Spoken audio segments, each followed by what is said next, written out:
Visakha steel plant ప్రమాద బాధితులకు న్యాయం చేయాలి. కేంద్ర కార్మిక సంఘాల ఐక్య వేదిక డిమాండ్. జూన్ 8న విశాఖ స్టీల్ ప్లాంట్ లో జరిగిన ఘోర ప్రమాదంలో 10 మంది కార్మికులు ప్రాణాలు కోల్పోగా పలువురు తీవ్రంగా గాయపడ్డారు.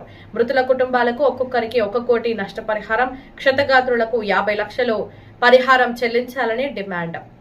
ప్లాంట్ దుర్ఘటనలో మృతి చెందిన కార్మిక కుటుంబాలన్నిటికీ కూడా కేంద్ర కార్మిక సంఘాల రాష్ట్ర నాయకత్వం సంతాపాన్ని తెలియజేస్తోంది.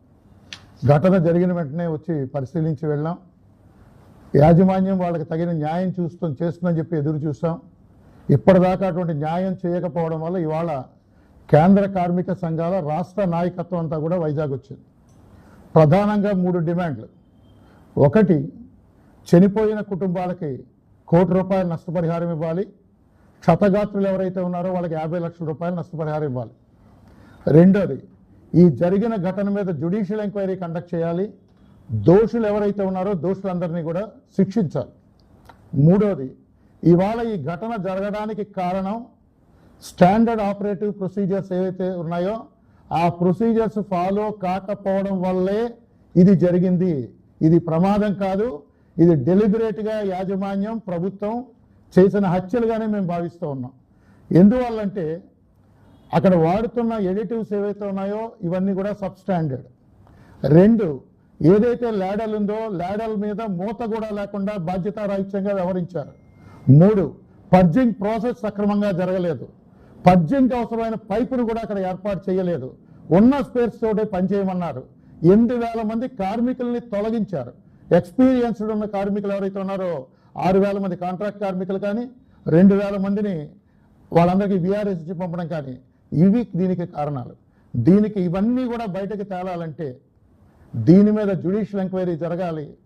బాధ్యులందరినీ కూడా శిక్షించాలి.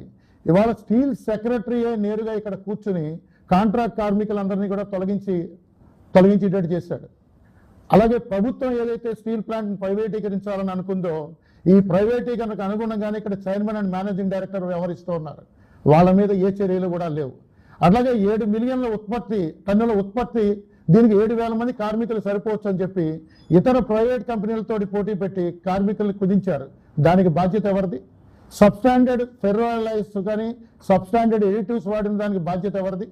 కాబట్టి ఈ ప్రాణాలు పోయిన 10 ప్రాణాలకి బాధ్యత వహించాల్సింది ప్రభుత్వం, యాజమాన్యం. అలాగే 9వ తారీఖు ఉదయం మంత్రులు వచ్చారు, చూశారు, వెళ్ళారు. చాలా బాధ్యత రాహిత్యంగా వీళ్ళందరూ కూడా వ్యవహరించారు. అపరికత్వంతో మాట్లాడారు డిప్యూటీ సీఎంతో సహా. ఇది సరైంది కాదు. దీని మీద సమగ్రమైన ఎంక్వైరీ జరగాలి.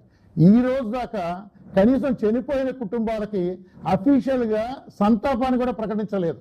ఇది దుస్థితి.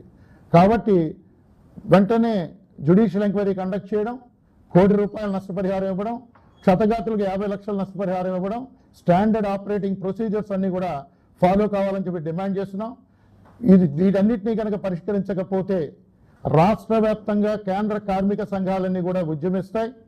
రేపు 29వ తారీఖున రాష్ట్ర వ్యాప్తంగా అన్ని జిల్లా కేంద్రాలు, మండల కేంద్రాల్లో ప్రెస్ మీట్లు అరేంజ్ చేస్తాం. ప్రభుత్వం యొక్క వైఫల్యాన్ని బయటపెడతాం. అలాగే 3వ తారీఖున రాష్ట్ర వ్యాప్తంగా అన్ని జిల్లా కలెక్టరేట్ల ముందర కూడా పెద్ద ఎత్తున నిరసన తెలియజేస్తాం. వీటన్నిటిలో కూడా రాష్ట్ర వ్యాప్తంగా ఉన్న కార్మిక వర్గాన్ని పాల్గొనమని చెప్పి విజ్ఞప్తి చేస్తాం.